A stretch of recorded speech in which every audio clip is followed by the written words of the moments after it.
Hello, I'm Dr. Crista Miller, East-West organist artist and Director of Music and Cathedral Organist here at the Co-Cathedral of the Sacred Heart in Houston, Texas. In dich habe ich gehoffet, Herr, BWV 640. In this section of the Orgel Buchlein, labeled Omnitempore, or all the time, we find several chorales for Christian life and conduct.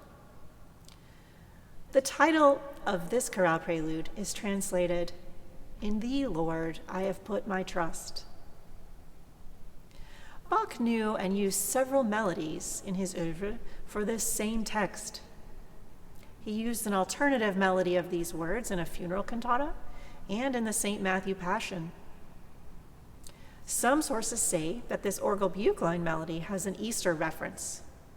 Certainly the English translation of the title reminds me of a line from the Te Deum, or in a sentence that we say on Divine Mercy Sunday on Easter 2, which is still in the octave of Easter.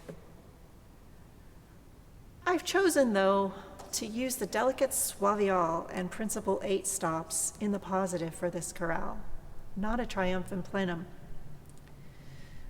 This principal celeste sound is a gem on Martin Pazzi's Opus 19 organ here, and the sound is one of Martin's specialties. The recurring motive of a descending tritone, which happens 8 times in the pedal alone, suggests to me that Bach is depicting thorny times underneath the steadiness of the chorale melody. The tune is ever sure, ever present, but there is that halting tritone underneath. At each cadence, the leaping pedal motive increases in repetitions as the harmonic rhythm increases. That's not atypical at a cadence, but the final phrase is really the densest of all, almost a full-blown coda in a very short piece. Even the player has to trust that all the limbs are going to play the right notes over 4.5 beats of very dense and quick harmonic change.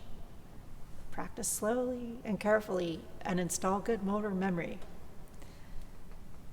This miniature episode calls to mind the scripture, "Hope that is seen is not hope."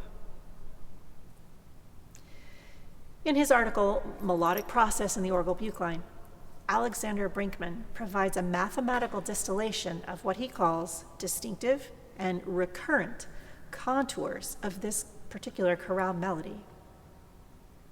He also calls the final pedal episode of BWV 640 a closing summary, and shows with mathematical addition what we also may see on the page as intuition. The intervals of the coda do mathematically relate to the intervals of the first measure. Interested readers can find this analytical work in the journal Music Theory Spectrum, Volume 2, Issue 1. As a performer, what I see in the construction of this short chorale, then, is Bach expressing in music an inner desire and decision to trust in spite of tumultuous times.